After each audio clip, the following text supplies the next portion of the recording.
한자 이야기, 낱말 이야기 979번째 시간입니다. 이번 시간은 연안부도라는 낱말 한번 살펴보겠습니다. 네, 인천에 가면 연안부도가 있습니다. 그리고 우리가 많이 부르는 가요 중에 연안부도가 있습니다. 연안부도가 글쎄요, 고유명사인지 또는 보통명사인지 잘 모르겠습니다만 경우에 따라서는 거의 고유명사로 쓰이고 있다 이렇게 되겠죠. 네, 이 연안과 부도를 이제 한자로 한번 살펴보겠는데, 우선 연안은 이렇게 되겠습니다. 물 따라갈 연이다. 물이 이렇게 흘러내리면 그게 따라 흘러간다는 그런 뜻이 되겠고, 안은 이제 언덕 안이다. 언덕. 특히 이제 물가에 있는 안, 그렇게 볼 수 있겠습니다. 그래서 물 따라갈 연은 이제 삼수가 들어오겠죠. 그리고 이것은 발음도 왔고 산 속에 있는 늪을 얘기한다. 자, 산에 가면 산에는 골짜기가 있습니다. 이렇게 골짜기가 이렇게 펼쳐지고 있죠. 거기 아래에 가면 물이 내려오는 웅덩이가 있겠다. 그렇겠죠. 그래서 늪을 이룬다. 이렇게 되겠습니다. 이게 이제 좀 더 심하게 되게 되면 이렇게 골짜기가 하나 더 있다. 이러면 골짜기 골곡이 되죠. 네. 어쨌든 물이 따라 내려와서 이렇게 늪을 이룬 그런 것을 얘기한다. 그대로 물이 따라 흐른다. 이렇게 되겠죠. 안은 언덕이다. 언덕안. 이 글자를 이제 산이 높은 모양 알이다. 네, 이런 글자 보기 쉽지 않습니다. 거의 독립에서는 안 쓰인다고 볼 수 있겠죠. 그리고 방패간이다. 네. 발음이 여기서 왔다고도 볼 수 있겠습니다. 그런데 이 언덕 안자를 지금 산이 높은 모양 알이라고 했는데, 그리고 또 이렇게 보는 경우도 있어요.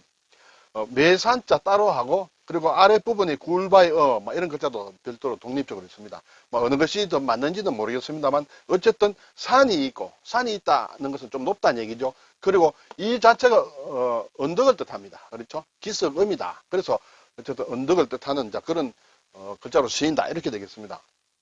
사전을 보니 연안이라는 것은 강이나 호수 또 바다를 따라 있는 육지다. 예. 물이 있을 때 거기 따라 있는 육지를 그것을 연안이라고 한다. 그리고 육지와 면한 바다, 강, 호수 따위의 물가를 얘기한다. 네.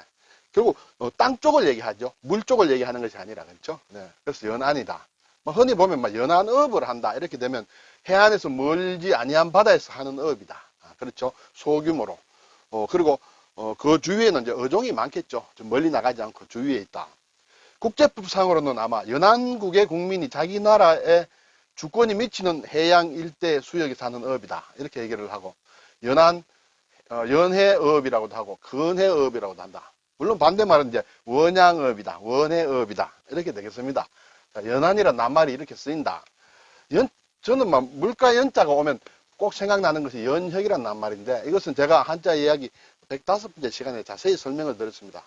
자세하게는, 이번 시간은 자세하게 설명드리지 않고, 연은 물이 따라 흐르는 대로 흘러간다는 것이에요. 네. 시대의 흐름에 따라 흘러간다. 그러니까 변화가 없다. 혁이라는 것은 변화를 뜻합니다. 그래서 어떤 회사나 기업에 이런 데 조직에 연혁이라는 것은 순탄하게 흘러가는 때, 그리고 또 역경과 싸워서 변화하는 것, 그걸 다 이렇게 합쳐놓은 것이 이제 연혁이다. 이렇게 되겠죠. 연해주라는 것은 일종의 고유명사입니다. 그렇죠? 러시아 영토다. 두만강 위쪽 동해 인접에 있는 지역인데, 블라디보스토크가 그 안에 있죠. 그래서 이러한 물가 연자를 많이 씁니다. 자, 이제 안자와 관련해서 보면 해안이다, 하안이다, 또 좌안이다, 우안이다. 이런 낱말을 우리가 접할 수 있습니다. 해안은 물론 바다와 육지가 맞닿은 부분은 해안이다, 해안가다. 그렇죠? 또 하천, 강의 양쪽에 있는 둔덕, 그것은 이제 하안이라고 한다. 이렇게 되겠습니다.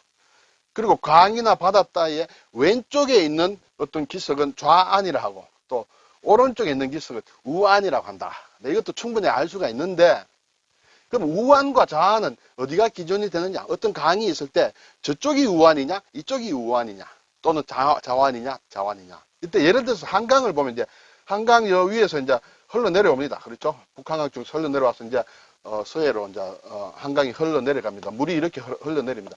이때 그러면 한강의 위쪽, 결국 강북 쪽이 되겠죠. 그리고 한강의 남쪽은 강남이다. 그러면 어디가 우안이고 어디가 좌안이냐? 굳이 따지자면, 네, 이때 방향의 기준은 물이 상류에서 하류로 보는 거예요.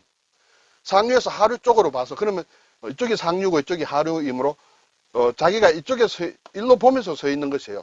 보면서 서 있으면 오른쪽이 이제 우안이다. 왼쪽이 좌안이다. 결국 강북 쪽은 한강의 우안이 되고 강남 지역은 한강의 좌안이 된다. 이렇게 볼 수 있습니다. 네. 자, 이제 부두란 말. 선창부자다. 네, 이거 참 보기 힘듭니다. 이 언덕부자 자체는 사실은 우리가 한자에 많이 쓰는데 이 글자 자체로는 잘 쓰이지 않습니다. 이것이 언덕부자라는 것이에요. 선창이라는 것은 배를 대는 곳이다. 그러므로 어떤 언덕 기슭에 있겠죠. 물론 뭐 평평한 곳도 있겠습니다만 배를 제대로 대기 위해서는 성토 작업을 좀 해야 될 거예요. 흙으로 제대로 이렇게 맞춰서 반듯하게 만들어야 된다. 그래서인지 몰라도 흙토가 들어가서 이것이 선창부다. 두는 이제 머리두다.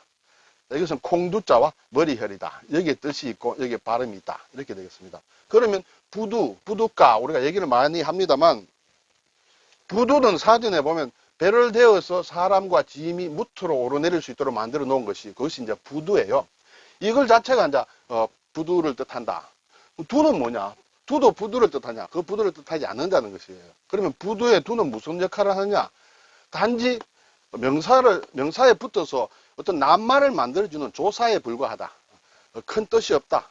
부두가의 머릿마치다. 이렇게 새길 필요가 없다는 것이죠. 이러한 예가 많이 있습니다. 우리가 가두 시위를 한다. 그렇죠? 머리에서 하는 것이 아니라 길 주위란 뜻이에요. 그냥 길을 뜻한다. 또는 주위를 뜻한다. 역두하면 역에 머리가 있고 꼬리가 있는 게 아닙니다. 그래서 역전이란 말이다. 역주위를 얘기한다. 이렇게 되겠죠. 염두에 둔다. 예, 머리에 생각을 한다. 이 생각을 하는 것인데 두가 꼭 머리냐? 그것보다는 생각을 막 꾸미는 말이다. 생각한다는 말이에요. 어떤 화두, 화두. 이것도 말의 말머리라고도 물론 새길 수 있습니다만은 또 하나로는 그냥 말을 얘기한다. 예, 말과 관련된 것을 얘기한다. 이렇게 되겠어요. 그리고 구두시험, 요즘 별로 안 씁니다만 구술시험 막 이렇게 씁니다만 구두시험은 이제 말로 하는 시험이죠. 그러면 입에 머리로 하는 것이 아니라 입으로 한다는 이제 그런 뜻이에요. 부두의 두에도 그런 의미를 가지고 있다. 꼭 어떤 선착장이 부두가 있으면 이쪽이 위고 이쪽이 아래고 머리에 해당이 되고 아래쪽이다. 그런 개념이 아니다 하는 것을 말씀을 드립니다. 자, 이제 부자가 선창부라고 했는데 정작 선창이라는 것도 한자로 이렇게 씁니다. 배선자죠. 창은 이것이 이제 선창을 얘기한다. 이렇게 되겠습니다. 물가의 다리처럼 만들어 배가 닿을 수 있게 한 곳이다. 창도 부두창이다. 이렇게 되겠어요. 배가 되는 부두다. 이렇게 되죠. 근데 선창이라 하면 같은 소리가 나는 한자 다른 말이 있습니다. 곶집창, 창고창이라는 걸 쓰면 배 안에 갑판 밑에 있는 짐칸, 그것을 선창이라고 한다. 또는 이것은 이제 공장을 얘기합니다. 조선소, 선창, 배를 만드는 곳이다. 우리가 무기를 만드는 것을 병기참이라고 합니다. 그렇죠? 그래서 이렇게 선창이라고 하면 다른 뜻도 있겠습니다만 크게 세 가지로 이렇게 쓸 수 있다. 자, 이 부두 부자 있는데 이것은 곡부라고 할 때 중국말로는 아마 쥐푸로 읽는 모양입니다만 곡부는 중국 산둥성에 있는 도시다. 그래서 옛날 노나라의 도읍지였다.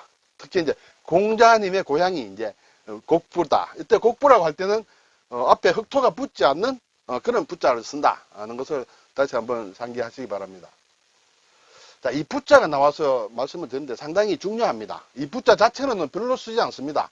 않지만은 관련돼서 이제 드릴 말씀이 뭐냐 하면 이 자체가 언덕부인데 이것이 다른 글자와 합쳐서 붓으로 쓰일 때에는 모양이 이렇게 바뀐다. 모양이 좀 비슷하다고 볼 수 있습니다. 그래서 이것 자체도 언덕부, 발음이 부예요. 부를 찾아야 이게 나옵니다. 근데 이것을 일반적으로 우리가 좌부변이라고 합니다. 그렇죠?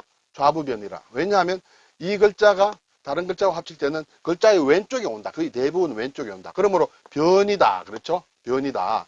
좌부가 뭐냐 하면 여기에 언덕부자가 나옵니다. 왼쪽에 오는 언덕부자 모양의 글자다. 그래서 변이다. 이렇게 되겠어요. 좌부변 할 때는 글자 부자는 언덕부가 들어간다. 이것은 예를 들면 그늘음이다. 변양이다, 음지다, 양지다 할 때 다 해가 이렇게 언덕에 가리느냐 또는 햇살이 언덕을 비추느냐에 따라서 이렇게 만들었다. 섬돌개 우리가 계단이라고 할 때도 계단도 뭘 어디 올라갑니다. 그렇죠? 오르락내리락 하므로 올라가는 구조가 되어 있으므로 이것이 결국은 언덕과 관련이 된다. 이렇게 볼 수 있죠. 근데 이것이 모양이 같은 것이 좌부변과 같은 것이 이제 우부방이 있습니다. 그렇죠? 이것은 글자의 오른쪽에 온다. 이것은 고을읍이 다른 글자와 합쳐서 붓으로 쓸 때는 글자의 오른쪽에 오므로 우부방이라고 한다. 오른쪽에 오므로 방이라 하죠. 그리고 오른쪽에 오므로 우가 넣었는데 발음은 무엇이냐? 이것은 왜 우부방이라 하냐 하면 이 언덕부자를 생략한 줄인 이 글자 좌부변과 모양이 같다는 뜻이에요. 결국은 언덕부자가 모양이 비슷하죠. 그래서 우부방이라고 한다 하는 것을 알 필요가 있습니다. 이것은 이제 고를 뜻하기 때문에 이것 자체의 소리가 음이에요. up입니다. up을 찾아야 이 글자가 나옵니다. 그래서 이제 고림으로 주로 지역을 얘기한다. 지역이다, 나라다 이런 걸 얘기합니다. 도읍지다, 도시다 할 때 오른쪽에 온다는 것은 이것이 어떤 지역을 얘기하는구나 라는 것을 아셔야 돼요. 시골이다 할 때도 오른쪽에 온다. 지역을 얘기합니다. 땅. 우리나라에서 성시로 많이 쓰이는 정, 나라 이름 정, 이것도 나라를 뜻한다. 하나의 지역이다. 이렇게 되겠죠. 그래서 언덕부자와 고월읍은 붓으로 쓸 때 모양이 같지만은 왼쪽에 붙느냐 오른쪽에 붙느냐에 따라서 뜻이 완전히 바뀌면서 발음의 좌부변, 우부방 할 때는 다 언덕부와 관련이 있는 그래서 붙여진 이름이다. 이렇게 볼 수 있습니다.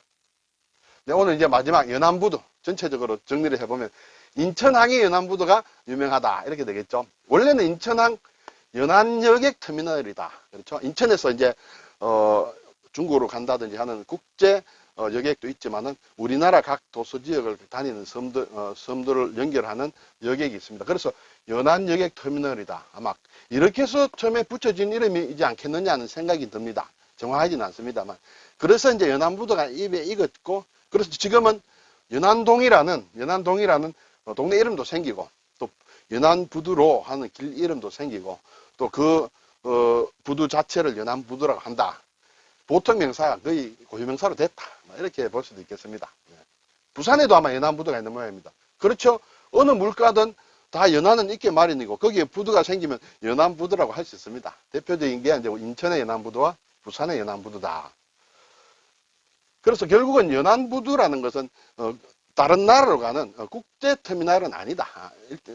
그렇게 볼 수 있겠죠. 그리고 이제 가요 연안부두가 인천항 연안부두를 배경으로 만든 김트리오의 노래다. 인천을 대표하는 또는 인천을 연구를 하는 프로야구라든지 이런 데서 거의 많이 부르고 많이 부르는 국민가요죠. 부산의 부산갈매기나 돌아와요 부산항에 또 목포의 눈물이나 그것과 같은 한 지역을 대표하는 노래가 되었고 우리가 연안부두라는 말을 하면 인천이다 이렇게 되겠습니다. 오늘 연안부두를 살펴봤는데 보통 잘 나오지 않는 요 부자가 오늘 나와서 한번 따져보았습니다. 감사합니다.